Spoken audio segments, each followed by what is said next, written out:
Olá, nós vamos resolver agora o exercício número 33 da página 260 da coletânea Enem. Então, vamos dar uma lida. Aqui ele diz que o espectrômetro de massa de tempo de voo é um dispositivo utilizado para medir a massa de íons.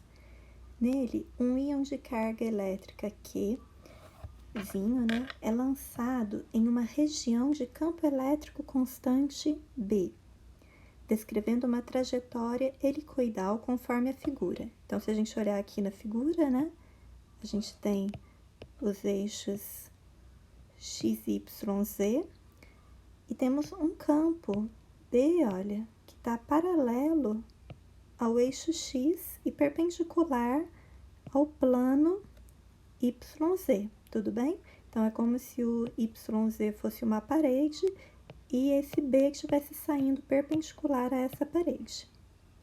Muito bem. Quando você coloca a sua carga aqui mais Q, quando ela é lançada aqui, tá vendo?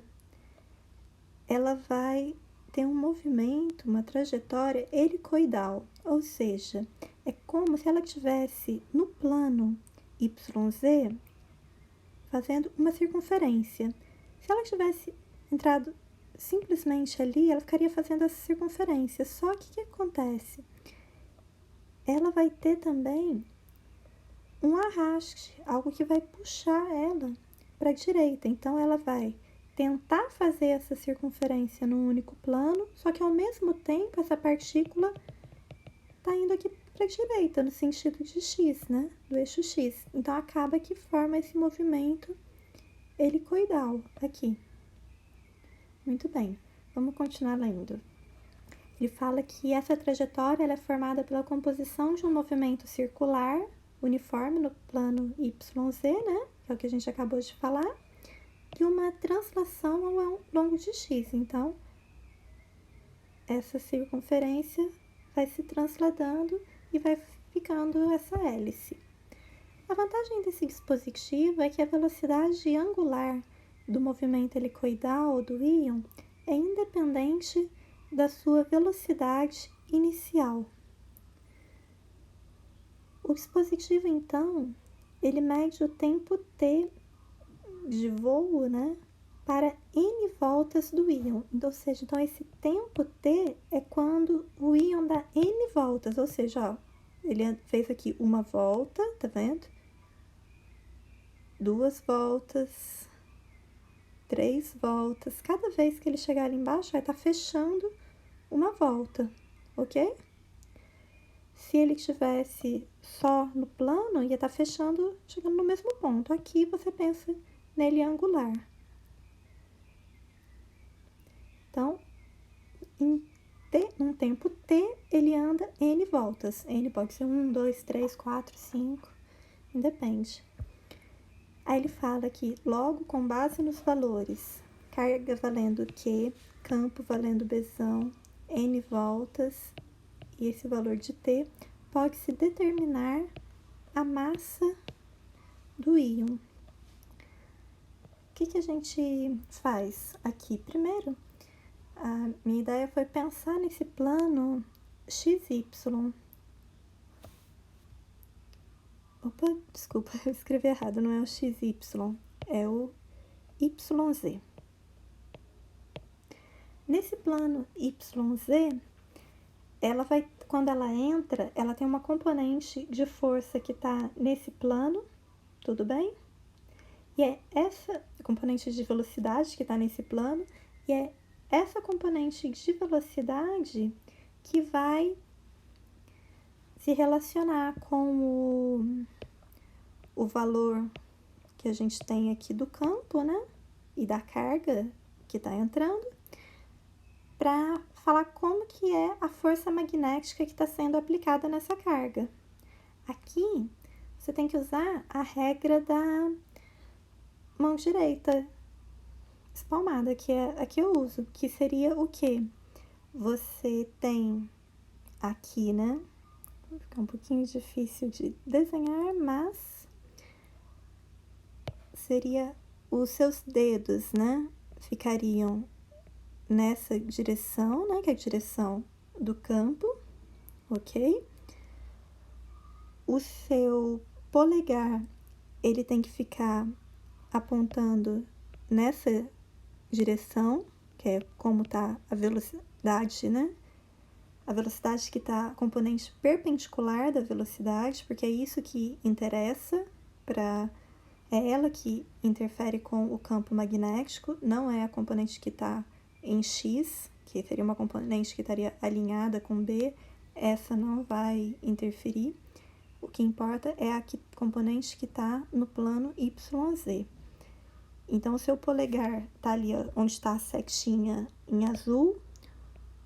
Seus outros dedos, olha, eles estão aqui alinhados conforme essas setinhas laranja. Então, a palma da sua mão direita, ela tá para dentro dessa imagem, tudo bem? Então, ela estaria apontando para o centro dessa circunferência. Conforme você for mudando de local, isso continua acontecendo. Você faz aí com a sua mão direita, dedão polegar alinhado com a setinha, né, que está mostrando o movimento, o restante dos seus dedos com o campo B, a palma está sempre para dentro dessa circunferência, ou seja, essa componente da força magnética, ela corresponde à força centrípeta que está fazendo ela girar, ok? Com base nisso, você pode fazer essa relação no local da força magnética. Você usa a fórmula QVB, a força centrípeta mv² sobre 2 dividido pelo raio. O raio aqui dessa componente do movimento circular helicoidal. O V de um lado cancela com o do outro. O R está dividindo aqui embaixo, ele vai para o outro lado multiplicando. Então, vai ficar QBR igual a MV. Aí, a gente guarda essa relação. Agora, a gente vai analisar uma outra informação que a gente tem, porque qual que é a ideia? A gente tem que descobrir o valor da massa, né? Esse daqui tudo bem, esse tudo bem, esse tudo bem. Agora, o V a gente tem que sumir com ele, porque ele não entra entre os valores dados. Tá vendo? São esses valores aqui que a gente tem que deixar na alternativa, tá vendo? A resposta tem que estar em função deles. Então, o V a gente tem que subir, mas a gente consegue descobrir quem é o V. O V, olhando nesse movimento no plano YZ, vamos pensar primeiro uma única volta. Uma única volta seria o quê? Ele ia estar andando 2πr num determinado intervalo de tempo ΔT, ok? Agora, se eu pensar que ele está dando N voltas, não só uma, então ele não vai estar andando só 2πr, ele vai estar andando N vezes 2πr. E o que ele fala pra gente, esse aparelho? Que ele anda N voltas num tempo tzinho. Então, a gente chega nessa relação. Agora, a gente já tem duas relações. O que a gente faz? Tá vendo essa segunda aqui, ó? Essa tudo bem, essa tudo bem, que aparece dos dois lados. Essa daqui é o valor que ele deu. A gente pega essa equação 2 e substitui nessa equação 1. Aí eu repeti aqui a equação 1 e no lugar do V eu substituí N2πr dividido por T. Tem um R de cada lado, cancela. O T que está dividindo aqui eu passo para o outro lado multiplicando. Então, a gente ficou aqui QBT igual a MN2π. Aí eu só mudei aqui os termos da esquerda para a direita da igualdade para deixar o M do lado esquerdo da equação, porque é ele que a gente quer encontrar. Então, só para ficar na evidência mais certinho.